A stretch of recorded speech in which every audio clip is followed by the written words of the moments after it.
Hello, I'm Susan King. I'm the Dean of the School of Journalism and Mass Communication. And I want to welcome you to our first official lecture of the School of Journalism for this 2012 fall semester. Our format tonight is both lecture and conversation. Our speaker, Matt Winkler, is going to begin with opening remarks and a little bit more. You're going to be able to see the Bloomberg terminal in action.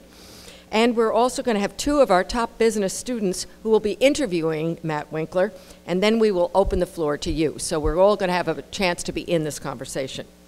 Let's put this all in context. Think of our era, a time when creative destruction is the term of art. It means, supposedly, the end of news as we know it, the end of the domination of newspapers nationally and in many communities. It means the downward trend of television news. It means a pivot point. And at this pivot point, creative destruction also means big thinkers will discover the future. New ways of consuming news will be created. The public's desire for news and information has not been destroyed. Their news habits have. Enter Bloomberg News, an idea to focus information on a clear audience, a business audience that needs data and analysis of complex issues. Bloomberg didn't begin as an organization that produced wire copy and news stories and TV and radio. It delivered a terminal that helped business people keep up on the economic trends, the markets, and business developments, and international financial goings-on. It was begun in the 1980s by Michael Bloomberg, the mayor of New York City now. He wasn't then. He had left a large investment firm, and he had a vision and a drive to build something big. That idea is now worth $25 billion. That's big. The newsman behind Bloomberg News is Matt Winkler, our Reese Sarratt lecturer tonight. And Matt is a newsman's newsman. He wakes up every day at 4 a.m. That's when the markets open.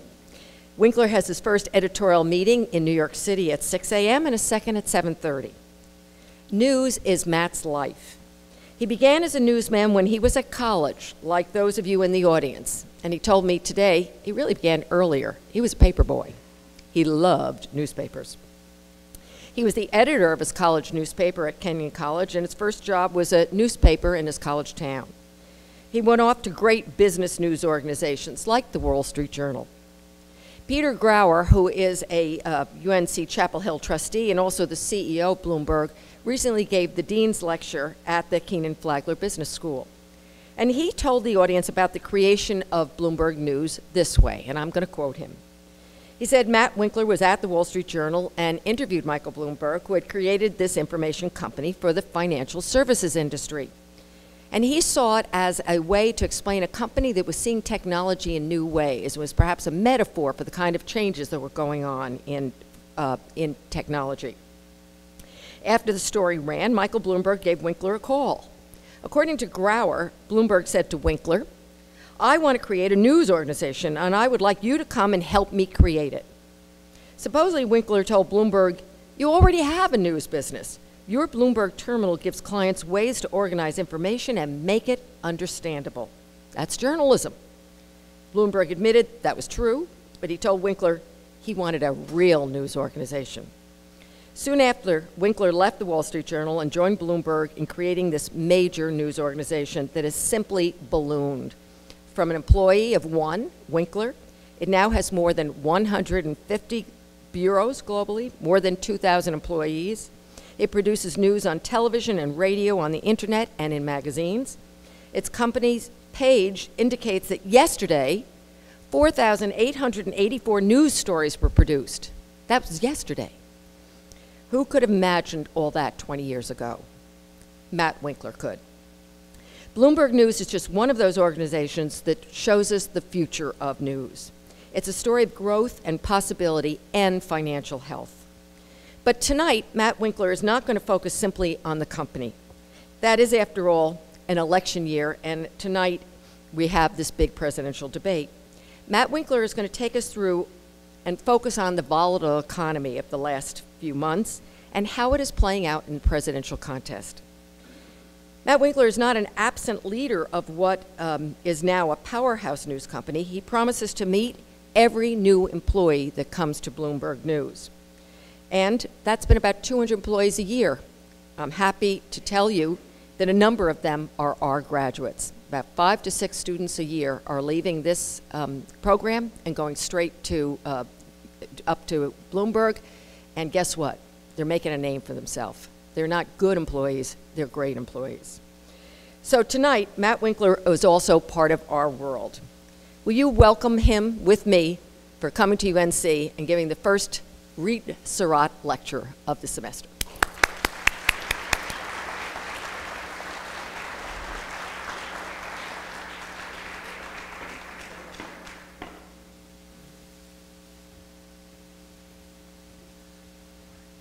Thank you very much, Susan, for your generous and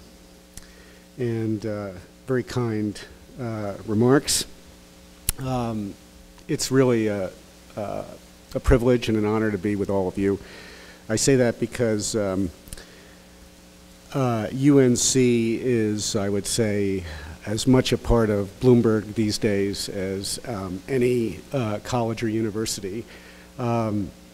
I'm helped tonight by my colleague, Tom Quintiliano, who does so many things exceedingly well. One of them is I think he's built the best internship program in the world for any news organization, and we are lucky because the people that Tom recruits to Bloomberg, many of them are your classmates and alumni, have proved to be exceptional. And I'm also helped tonight by another colleague who has been with Bloomberg almost from inception, Mary Beth Sandell, now a native of North Carolina. And she is an all-around troubleshooter for making us do the things that are often difficult but need to get done. You know, I was really excited about this topic, the economy election, because it is without a doubt more important probably than many of the presidential elections we've had. And what I'd like to do is provide narrative and data points. This is Bloomberg after all, and one of the things we say is show don't tell, and so I'd like to show you the stories and the data behind the stories. Let's begin with something that I think everybody can relate to since it's in the news all the time, and that is the unemployment rate, the U.S. unemployment rate. As you see it writ large here, there was a great financial unraveling, the likes of which we had not seen in several generations. And you had to go all the way back to 1929 to find a financial train wreck like the one that we experienced beginning in late 2007 and culminating with the Lehman Brothers bankruptcy in 2008. And in that last quarter, if you look closely at this graph, between 2008 and 2009, we had the biggest loss of gross domestic product, about 9%, of any period going all the way back to the 1930s. So this was a disaster of great proportions, and unemployment in the United States surged in 2008 and again in 2009 until peaking at 10%. When he was inaugurated in January of 2009, President Obama was looking at something that probably no president in my lifetime had seen, because it was unprecedented, the rate at which the economy was going over a cliff.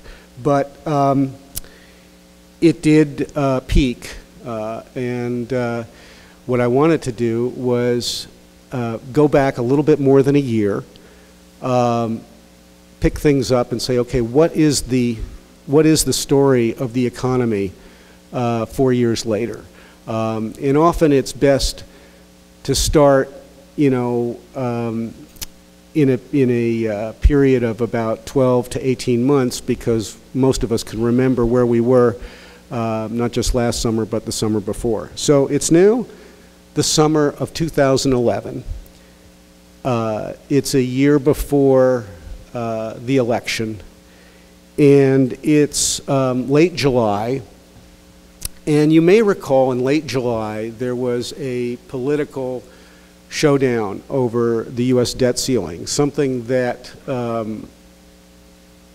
historically was routinely renewed and not a particularly vexing issue. Yet in the summer of 2011, in July, there was a complete breakdown of political comedy. And so, that's with a T. And so what unfolded was, in the month of July, in news broadcasts everywhere, increasingly hysterical reporting about the U.S. on the precipice about to default over this debt ceiling. Added to that distress was the threat of a downgrade of the U.S. credit by Standard & Poor's. And sure enough, even though the debt ceiling was in fact renewed, there was a downgrade, and it came on August 5th. It was a Friday, and immediately there were all kinds of pronouncements everywhere, immediately picked up that the U.S. was in serious trouble. The U.S. economy was in serious trouble. After all, if the United States was no longer AAA, where could you put your money? The U.S. stock market went into a free fall the following Monday. What you're looking at is the original This Just In story of the downgrade.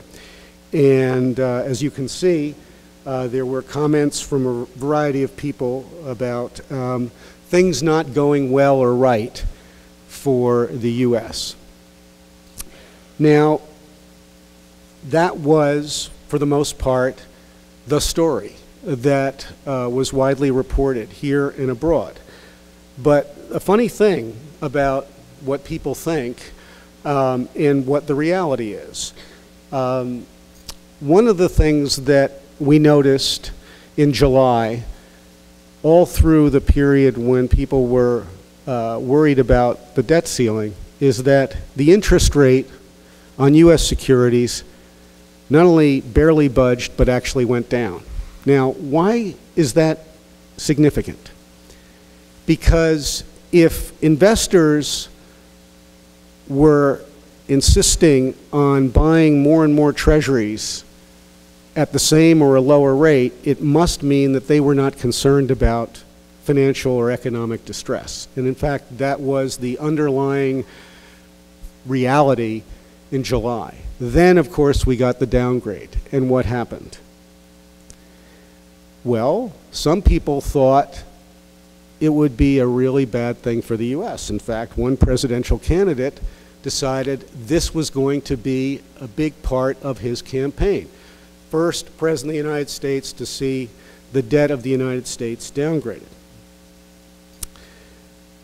As it turned out, though, the high on all U.S. debt securities and interest rates was August 5th, 2011. The interest rate on every single U.S. debt security has been lower every day since then, which is why this story turned out to be so surprising. And you know, one of the interesting things about news is that if we get it right, we figure out what the surprises were. And the story continued. When the Treasury went to sell more bonds and notes, there was even more appetite for these securities, and the interest rate fell again. by the month of August, the bonds that were sold under U.S. government sales were selling as briskly as they ever had before. And why is it important to look at just this event in the context of the economy? Well, one, if you go back to 2011 and you opened up your newspaper, you turned on your television set, you listened to the radio, there was no discussion about the debt, oddly enough. And the big story was whether the U.S., whether the debt. What was happening is that with all of the distress around the world, international investors and U.S. investors alike had decided that the best place to put their money was the United States. Now, what was even more interesting about that is that it wasn't temporary. It wasn't a 1-month wonder or a 2-month wonder. It would become a trend from that point forward.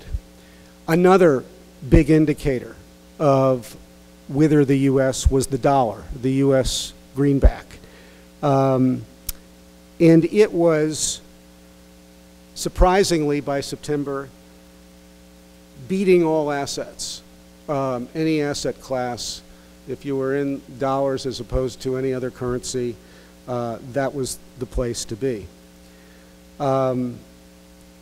More proof came in by November that dollar assets were preferred by foreign banks, not just the currency of choice for U.S. banks. And the dollar's preeminence as a reserve currency, if anything, was enhanced in the year 2011, not diminished. So just pause for a second, think about that. It's the summer of 2011. The U.S. gets downgraded for the first time. People are thinking things are going to get worse. They must, because this has never happened before. And the people with the most at stake, I say the people with the most at stake because those are the people who have to make investment decisions here and abroad, are buying dollar assets. Now, why would they do something like that? Markets are not ideological. Markets always look for cheap and expensive because that's where the investors are and that's what investors do. They look for cheap and expensive. So what was going on as a backdrop to the preference for dollar assets reflected in the bond market, in the currency markets? And I dare say the stock market as well, soon enough. Well, what got us into the financial train wreck to begin with? We had a housing bubble that burst at the end of 2006 and into 2007. And we had the worst housing slump clearly since the 30s. But by January of 2012, there were clearly signs that that housing slump had bottomed. It was reflected in opportunistic buyers from abroad.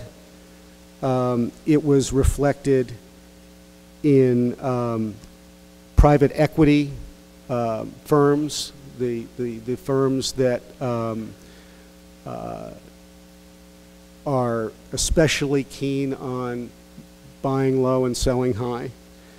And it was reflected in a whole variety of measures that laid the foundation for a recovery that would bring buyers back to the market. By March, we were in a position to report that not only had the housing market bottomed, but it was now in a recovery. Evidence of the recovery came that month. bidding wars breaking out in various regions across the United States for a shrinking supply of homes. By May, homes for sale were growing so scarce that there were anecdotes and examples from one end of the country to the other of bidding wars. In Hoboken, New Jersey, a house was sold in less than 60 minutes.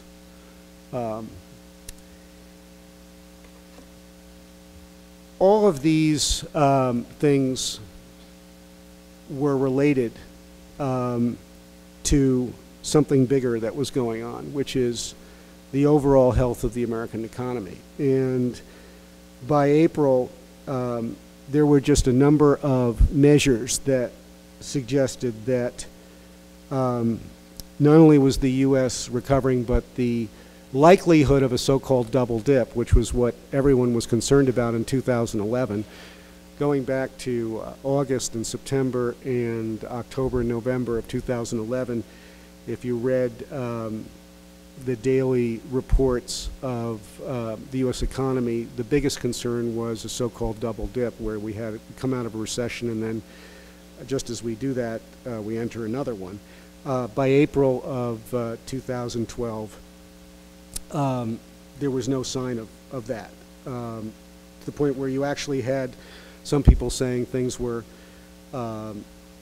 as good as they could be. Well, not quite, but the optimism was building by the end of the first quarter of 2012. Which brings me to, sort of where we are now.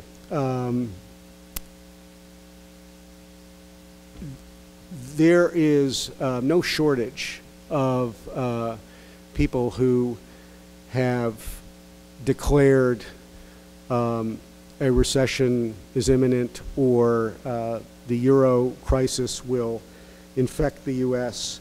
A number of things, though, have happened in the past 4 years that have repaired many of the systemic weaknesses of the U.S. economy. One is, historical trade and credit imbalances, which in the past 3 or 4 years have been repaired to a considerable extent. One of the things that got us into trouble in 2008 was that Americans were spending more than they were saving at the household level, and by 2012, the savings rate had gone up, and the health of the American household was considerably stronger than it had been in the past 10 years, which is why we were able to write in October, before believing another global doomsayer, see data showing gains. And as one of the analysts looking at the data, Jim O'Neill, is chairman of the Goldman Sachs Asset Management team in London, said, as you go through these adjustments, it's quite painful, but coming out on the other side with a different structure, we should have a much stronger world economy. And he wasn't the only one to have that view. So by October, looking back on that downgrade in August of 2011, what did we learn? One, the amount of debt that the U.S. had actually had shrunk. The amount of debt in the United States had actually shrunk. It hadn't increased. It was at a 6-year low relative to the size of the economy. And that's looking at homeowners, cities, companies, everything, not just the government. And as a result of the reduced borrowings, that would explain why not only were interest rates stable, but they actually were lower year over year, and why the demand for U.S. assets continued unabated through 2012. After the debt downgrade. So, in fact, the downgrade turned out to be an upgrade. The U.S. was actually in a stronger position.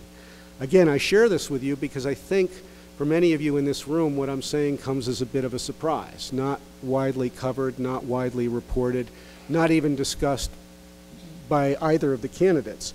But the fact is the U.S. economy is in a lot better shape than it was in 2008 or even in 2007. Here are just a couple things I want to share with you to look at, some graphs. If we look at the benchmark U.S. security, treasury security, what we find is the interest rate has gone steadily lower in this period. If we look at the dollar, we can see that in the period of from August of 2011 all the way to today, the dollar is higher. If we look at a trade-weighted version of the dollar, this is the most rigorous examination of the dollar one could have. One sees a similar picture. And if we look at, I didn't mention this at length, but can talk a little bit about it now, which is the stock market. You know, a remarkable thing about the stock market. The stock market, as I said, like all markets, looks for cheap and expensive, but the stock market anticipates what's going to happen, not necessarily what is. And the stock market from August 11 to the present has had a robust rally as measured by the Standard & Poor's 500, but you could look at the Dow Jones Industrial Average and see the same thing. So back to where we are now, and us, all of us. All of us are consumers, all of us are individuals, and our behavior tells probably the most important story about the economy. And earlier this week, retail sales in the U.S. rose more than they were forecast to rise in September.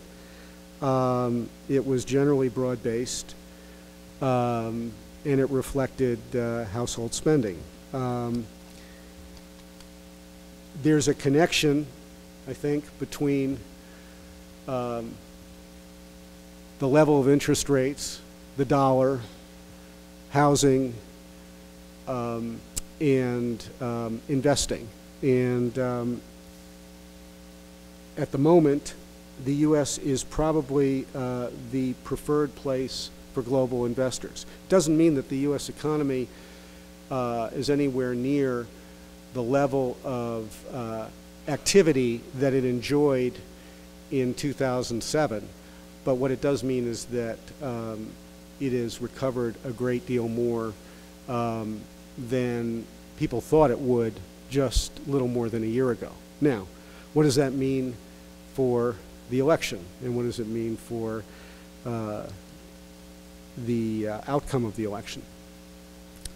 I don't really go there. I turn to our political team and ask them regularly who they think is going to win, and I get an answer that is all in a political context. What I will say is, it doesn't surprise me that if you look at the polls, that the election is as close as it is. Because a year ago you would have thought the current administration would suffer at this point seriously because no president has been reelected with an unemployment rate, national unemployment rate, exceeding 7.4%, which was the rate that Reagan was reelected on in 1984. No president has been reelected with a higher unemployment rate in modern times. You have to go back to the election of 1936 when Alf Landon was running against FDR, and he lost in a landslide. Maybe that's the point. not that we're going to see anything like that in 2 weeks, but people generally vote on the economy based on the direction of things, not necessarily a particular level or point of activity. And what we have seen in the past 3 years, and especially in the past 18 months, is a significant improvement in the U.S. economy. So I don't think it's going to come as a surprise that we think, or I think, that this election will be very close. I think the polls are close because there is as much a chance of the economy surging in 2013 as there is slowing down, and probably at this point a greater chance that it will continue to grow, no matter who is the president next year. So as a way of concluding, I would just say that the biggest surprise, I think, for voters is that, contrary to what most people thought as recently as 2011, summer of 2011, the U.S. was in a much stronger position, and that was reflected in the people with the most at stake putting their money where they had the most confidence, and they put their money in the U.S. economy. Thank you.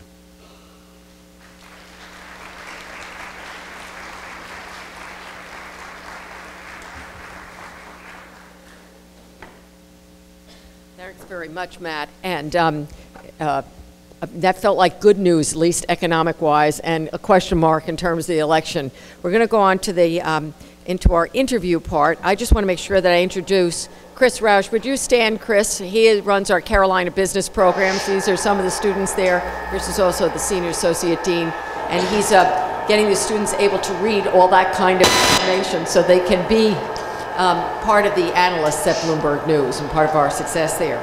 I want to introduce you to two of our students from that Carolina business program. They're going to lead us in the conversation, and while they're figuring out that squeaky mic, I'll be the one at the mic, so you guys don't have to get that. Caroline Schaberg is a senior. She's a business major who knew as a freshman she wanted to pursue reporting. She's from St. Louis. She has felt the pressure and the intensity of Bloomberg News. She's interned there in the spring of 2012. Do you think that's one of the mics on? Someone here? No. Okay, we'll figure it out. She has also experienced the pressure and the intensity of other businesses as well as Bloomberg. She has bartended a couple of times in the summer, so she's an experienced on all fronts in the business world. Her interests are wide. She's social chair of Chi Omega, her sorority. She's involved in the UNC Dance Marathon, and she spent last summer in our honors program at Oxford and London. Not bad. Alex Barinka is a senior, and she's also a business major. She's from Texas and an art history minor. She has tried to experience it all while here on campus. She's written for the DTH. She's been a multimedia journalist, and she's now the managing editor of the school's experimental digital Reese News Lab. She has interned not once but twice with Bloomberg the summers of 2011 and 2012 when this story was all happening. This summer, she was an intern also at the Democratic National Convention for the Charlotte Observer. She likes numbers, particularly financial information, good thing. And she is known to be saying around the DTH or Reese News Lab, just follow the money when you're digging a story because you get to it. So now, dig in, both of you, and interview Matt Winkler and ask the tough questions, because that's all we allow in this news school. So I guess my first question to you is, if you could be the interviewer tonight, what questions do you think still need to be answered? To Governor Romney, I would ask, can you identify any of the tax loopholes that you would like to close concurrent with the tax cut that you proposed to get the economy moving again? And to President Obama, I would ask your plan for reducing the deficit, as far as it goes, doesn't get anywhere near balancing the budget. So could you give us some idea how we will get to a balanced budget? Those would be my two questions. Okay. And Bloomberg has reporters working for a variety of teams, from markets to politics to law. So when you're covering an election that deals so heavily with the economy, how do you kind of coordinate all of those teams to make sure that it gets the best coverage possible? Each of the subjects that you mentioned are managed by an executive editor at Bloomberg News. And the executive editor is thinking probably every day about 3 or 4 big story angles that are related to the campaign, whether it has to do with health care, and all the issues associated with health care, whether it has to do with defense and defense industry and the impact that, for example, budget cuts will have on the defense industry and companies, whether it has to do with a whole variety of Supreme Court cases that are now pending and that will, depending on who is president, actually, will have a significant impact on our way of life. In fact, education is a big part of that. There's a case before the Supreme Court that deals with so-called affirmative action. These executive editors every day are assigning their teams of reporters to these subjects and coordinating with a group of reporters who are following the candidates. So it's a bit collaborative, and the ideas are coming from a variety of leaders in the news team. Bloomberg News had a lot of those reporters at the 2 conventions this year. And you also had a print publication, a daily publication.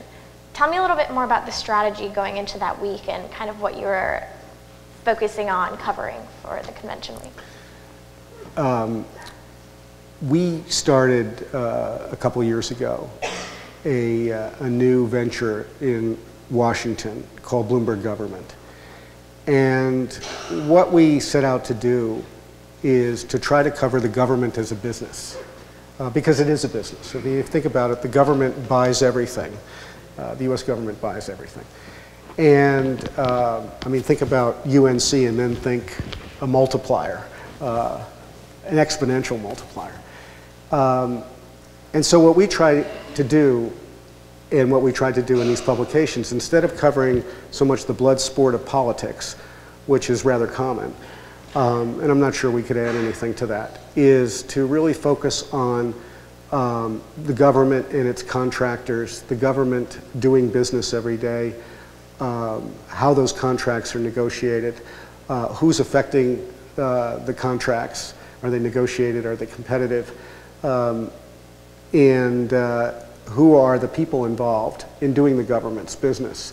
I mean, that's in a general sense. And of course, once we start with that focus, there are all kinds of personalities that enable us, that come to the fore. For example, we did a cover that provoked quite an outburst. President Ronald Reagan on the cover, and we had socialist across it, because in the context of politics today, if you look closely at his record running the government, by the standards today in his party, he might be classified as social. We had some fun, as you can tell, but what we were trying to do and what we like to do is look at the economic and business activities of the government and turn them into stories.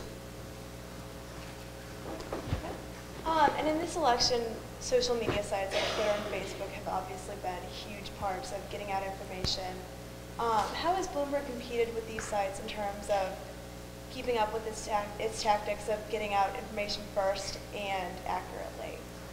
I think the answer is, I hope, carefully, by design. You know, in the 21st century, is an era, an age of spontaneous expression where people can say anything, and they do, and they can deliver it instantly, and they do. and often what they say and what they deliver is either inaccurate, misleading, or they would prefer that it had never been delivered in the first place, if it is accurate. So what we try to do with Twitter, for example, is just make sure that the Bloomberg way is applied. We have no quarrel with being the fastest word or the first word. In fact, that's what we try to do every day. We just want to make sure that accuracy above else prevails. So we insist that there be the equivalent of 2 pairs of eyes on everything before it's delivered to the universe. You're talking about accuracy. In terms of political sphere, outside of Bloomberg News, do you think that there should be a higher level of accuracy held accountable to politicians? And do you think that the news media has mitigated that at all? Look, I'm just a newspaper man, and I'm not a politician, and I shouldn't be judging politicians. I should just report what they say and do. Okay, and Bloomberg had the first story out about the Supreme Court healthcare decision. Put that and up it was, to your mouth, not you. okay. Neither one is working. Okay, so you had the first story out about the healthcare decision with the Supreme Court put out, and it was accurate. So what do you think you did well in covering that story that worked out so well?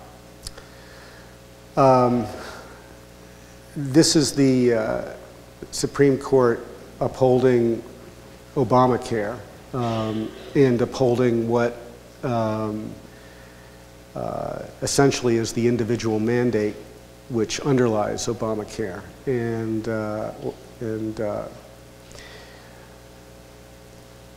we knew, as everybody did, months in advance that there would be a Supreme Court decision in June. So fortunately, we're blessed with one of the most experienced Supreme Court reporters, I think, anywhere. You know, Greg Storr distinguished himself by also being the first to report the very complicated Supreme Court decision Gore-Bush in 2001, because that was also a very complicated one, but he got through it. How did he do that? A lot of preparation. You know, what he did was, with our help, of course, is spend months in advance looking at all the ways in which the decision might be rendered and preparing, if you will, templates for a variety of outcomes, like it's not upheld, it's upheld, so on and so forth. The area where he was particularly astute and prepared was in reading the decision as it related to the mandate. And where our competitors unfortunately stumbled is that when Justice Roberts, in his decision, said while he didn't agree with the individual mandate, he was nevertheless going to uphold it on the basis of the Congress's right to tax, which was not an expected reasoning, by the way. There were very few people who thought the Supreme Court would uphold it that way. They thought they would either, you know, use the Commerce Clause to support the individual mandate or strike it down. So, you know, he was somebody determined to find the answer in the decision. You know, it's sort of like somebody on an Easter egg hunt, looking, you know, for certain things in a certain place. And all I can say is that, you know, he was very well prepared. He was very well coached. I can tell you, you know, that day I was sitting with our chief of staff, and we were talking, and, you know, it was 10 o'clock in the morning, and I saw our headline, and our headline said, Obamacare upheld. And then I saw headlines from other news organizations, individual mandates struck down. And I turned to our chief of staff and said, oh my God, I guess we must have gotten this wrong. That's how paranoid I am. But it turns out that we got it right. But you absolutely live for those moments, and I think it all comes down to preparation more than anything else. And of course, you know that because we've subjected you to far too much preparation anyway. You're talking about for this year's election is the economy election, and the audience for the election is a much broader audience than the audience on the terminal. Have you found Bloomberg is trying to cater content to different audiences than the typical terminal user? That's a great question. I think you start with what we start with is the people with the most at stake. Now think about that. If you try to figure out what drives the people with the most at stake, what are they doing and why, it will help you understand everybody else.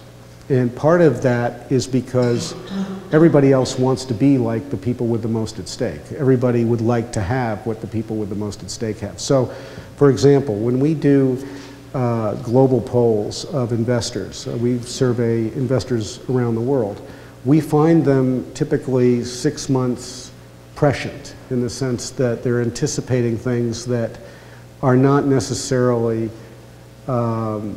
visible yet in the domestic economy. One example of that, in our global investor poll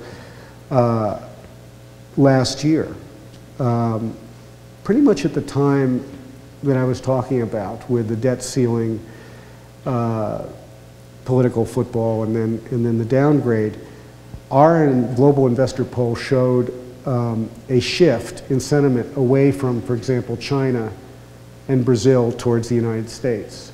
And it was, coming from international investors. So I do think that this is entirely relevant to people outside this building because we all live in a global economy. As painful as it is for some of us, or many of us, there's no going back to the world we lost. And the global economy means that we have to be thinking about, for sure, the people with the most at stake around the world because they are driving investment flows, they're driving money flows, they're driving business. They're as much responsible for the success or failure of businesses on Main Street as they are anywhere, not just Wall Street. And so I've always felt that there's a connection between the two. And the more we make people aware of the connection, actually, the smarter they will be about where things are headed. Kind of looking back 4 years ago, has your coverage changed compared to the 2008 election, with this election being the economy election? I hope it's better. When you asked that question, what I was thinking about is one of the things that we try to do increasingly for every story that we write is illustrate it with as much data as we can so that you don't have to take my word for it, you don't have to take the reporter's word for it. You can see the story in a numerical context, not just in prose. And I think if we've made an improvement, it has been increasingly to be able to show with greater data supporting the trends that we're reporting on. The housing story, for example, I think we were very early to call a bottom in the housing market. I think we did it before anybody else. And I don't think that's necessarily because we're smarter. I think we were looking at data much more carefully and giving it much more attention. And that enabled us to report with greater assurance. So I think that, what's the difference between 4 years ago? Yeah, we're older, we're wiser, all that stuff, but I think we spend more time looking at more facts. Okay. And in this election, I feel like a lot of media sources have been focusing on the unemployment rate, but you talked a little bit about how Bloomberg has focused on interest rates and different things like that. How do you choose what to focus on and how to balance that with all of the economic issues that are going on? Look, there's no more important there's really no more important figure than your job or my job. So the unemployment rate has to be the most important figure, if you think about it, because we all want to work. Let's assume that. We all want to work. And we all should be able to work if we want to work. Where the reporting of the economy becomes more nuanced is that in Ohio, the unemployment rate is lower than the national unemployment rate, significantly so. There are many states where the unemployment rate, is below 5% even. Unfortunately, most of the states don't have that situation, so it's much more complicated. So we have to look at, in covering the election, we have to look at unemployment rates in each of the so-called swing states, this being one of them, where the unemployment rate is relatively high, higher than it should be. And we also have to look at other things like home sales, housing starts, retail sales, to get a better picture of the consumer and the health of the consumer, which is another way of saying, how healthy is the household. What we're really trying to do is figure out households across the United States, what kind of households they are and how are they faring. Unemployment is obviously the most important, but there are, a dozen that we look at that relate to this. One other very big variable in this recovery that I didn't mention that I should have is this year the United States is probably going to sell an annual rate of 14 plus million cars, new cars. Now that's about 2 million shy of the peak of the boom, but 14 million is well above where we were in 2008 when General Motors was in bankruptcy, Chrysler was in bankruptcy, and Ford would have been in bankruptcy if General Motors and Chrysler weren't bailed out. So the auto industry has made a dramatic recovery in the United States. Somebody's buying these cars. They're not all unemployed people. Somebody has to be buying these cars. So that's another good indicator that things have improved. So the auto industry is a very important one to look at. At the end of your talk, you said that some of the folks in this room might be surprised that housing inventory is down, car sales are up. The indicators said directionally might be in a positive fashion. What should we be talking about? What should the story be? What should today's story be? In a simple headline characterized as good but not great, not good enough, needs to get better, but much better than it's been. Great.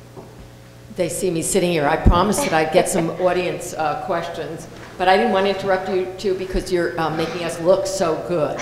Great questions and a really good conversation, but I promise the audience. Would you stand up, just tell your name, yeah, right there. Tell us your name and Winkler, thank you very much for putting this on. My question to you, Mr. Winkler, is you said that markets are trying to be pressured to do what they think is going to happen. Are markets thinking about who might or might not win the election? Are they prepping for a Governor Romney win or for a winning President Obama? Highly unlikely. I don't think that markets, as I said, they're not ideological. So, the stock market is neither Republican nor Democratic. I'll give you an example of that, you can bank on. Each one of you, if you want to, could, in your search bar, do Obama in trade. Obama one word and then in trade another word. And that is a online betting in Dublin concession on the outcome of the presidential election. And as we speak, the betting is something like 61% that Obama will be reelected. Got as high as, I think, 80 after the Democratic convention, and it has come back a bit since then. Now, why do I share that with you? Most of the people who are betting, I assure you, are Republican. They're not Democrats. The people who are putting the wagers in to Intrade are Republican. They're not Democrats. Okay, so my point is that when it comes to investing your own money, you don't do it on the basis of your political preferences. You do it because you think how am I going to make more money if I have it? And so you're not thinking ideologically. You're just thinking, how can I get a better return on my investment? Another question. Yes, stand up. Tell us your name. Well, I'm Francisco, graduate student at journalism school. Thank you for a great lecture. It's really great question. Duke said that you have your first meeting at 4 a.m. in the morning. Can you go throughout your day in that perspective? And maybe you can give some advice on time management. I'd like that myself. You know, the best time management I have is that if you asked me to crawl down on the stage here and go to sleep, I could do it. And I learned that in my first reporting job when I had to do the sports beat at night and then the police beat first thing in the morning. And I didn't have much time to get home, so I often just crawled up on my desk and I went to sleep and lived happily ever after, I think. Seriously, I mean, I guess it starts with, I think I lead a very healthy life. I sleep very well. I don't need more than about six or 7 hours. 7 typically I get on the weekends, 6 during the week. I'm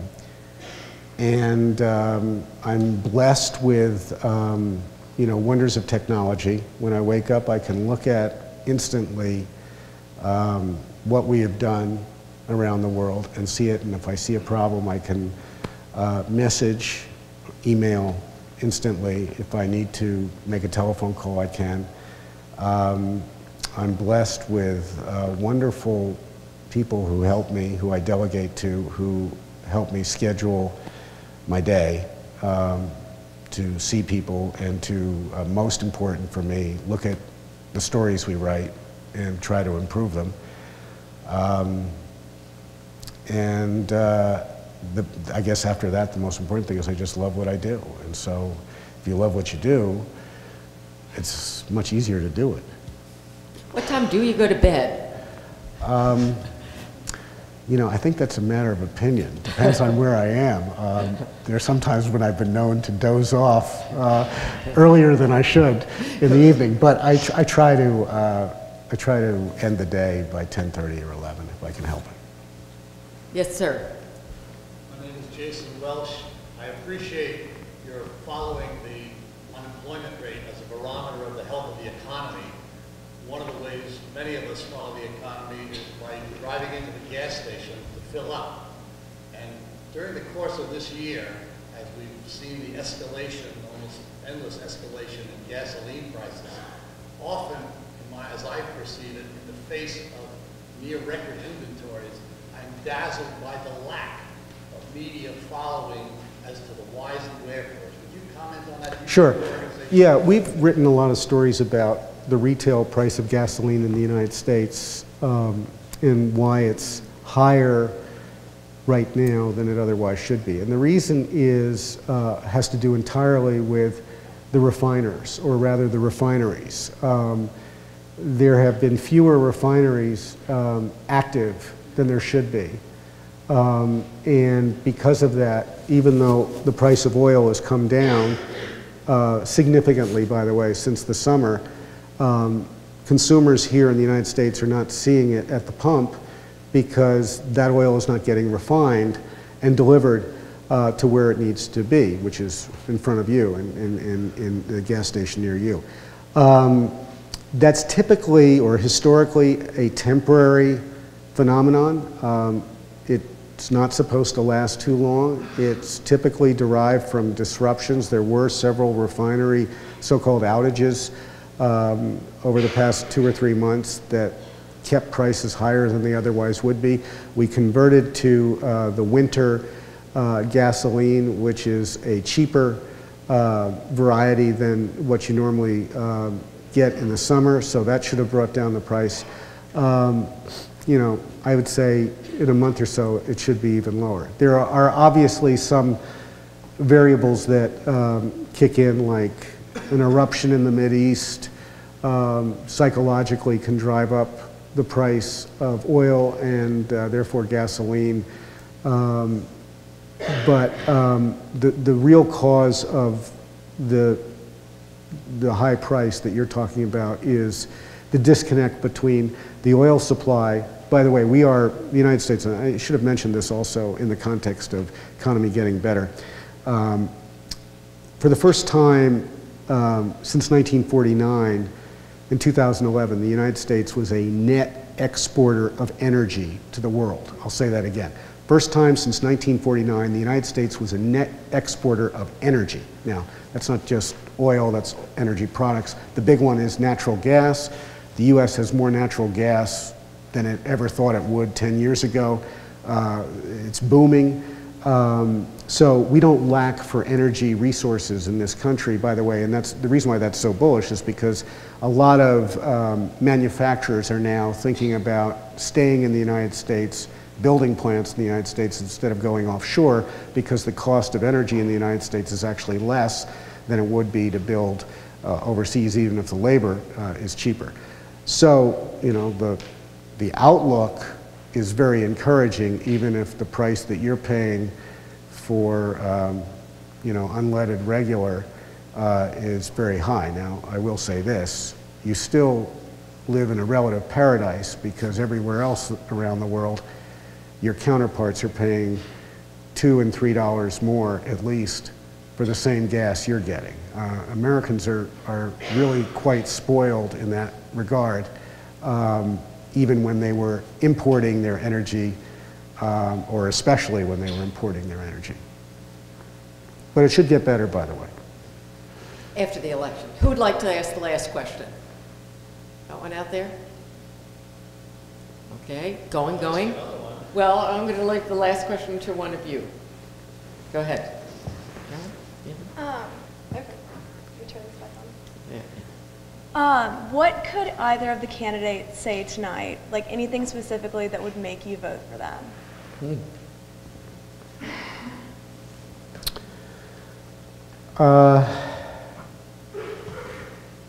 I would love to hear, you know, what is your plan for where we're going to be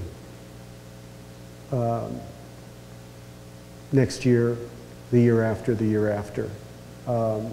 and try to be as specific as possible in what you're going to do specifically to improve the quality of life for Americans. That's what I would ask. I want to first say to Carolyn and Alex, you did us proud.